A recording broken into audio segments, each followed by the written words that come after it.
Hello and welcome to Space Shark Teaches. I'm Sean from Space Shark Studios, and I'm here to teach you visual scripting in Godot 3.1. Let's get started.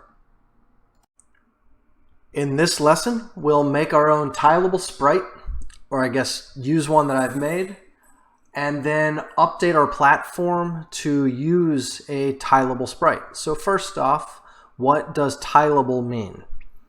So it means that whenever it stretches, it will make a new copy of itself along the way as opposed to stretching it out. So as you can see in these, if we go into one of these platforms, it is literally just a square image that we've stretched out. To show how that works in a bad way, if we stretch it out this way, see how it stretches? That's not good. We don't want it to stretch the image. We want it to make basically duplicates like this, along the way. Time it goes up and down or right, it does that. So what do we do to get this? Well, we add a new tileable sprite. I've made a new industrial sprite. It's not great, but you can see it kind of has some wires and some gray. We're going to be using that. So this is provided in the description of this video. I'm going to drag that into the project, into Sprites, and then I'm going to swap this out. And it looks terrible.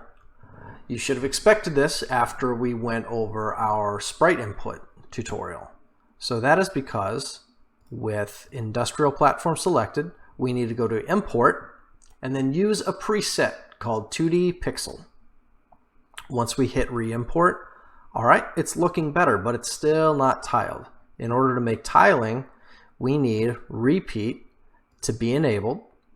Click re-import. And then we need to select the sprite and then go to the section called region and turn it on, which will make everything go away. The way region works is we have to specify a width and a height. And before we do any of that, let's make sure and reset scale, clicking that little button, to 1 by 1. And now you can see what our tile is supposed to look like. To make it tile, we don't go and say stretch it out again. We actually use these numbers right here. So let's multiply this by 4. And then go ahead and scale it. Let's scale it down and then in. So 1, 2, 3, 4, 5, 6. 1, 2, 3, 4, 5, 6. And then we go ahead and resize our collider. And then when we save and go back over to here, they've all resized, except they haven't all resized correctly. What we need to do is select them all, go over to 2D, transform, and we need to set this back to 1 by 1 so that it will keep this platform scale. So if we want this to be bigger, we would go and scale the sprite and the collision shape up. Instead of doing that, let's go ahead and make a new scene from platform, hit Control D, and make it long platform. So now we have long platform, which we can go ahead and size up. So I have 128. Let's multiply that again by 4 and then scale this to match. And now when we save, we can drag long platform into the scene and then move it around. So delete that one, drag this up under, and then we can Control D and move this. That way we have a platform that the character always has as base. Go ahead and press play. We have to move some of the balls around, but besides that, we now have a base to our level, which was not hard. So now we know how to make tileable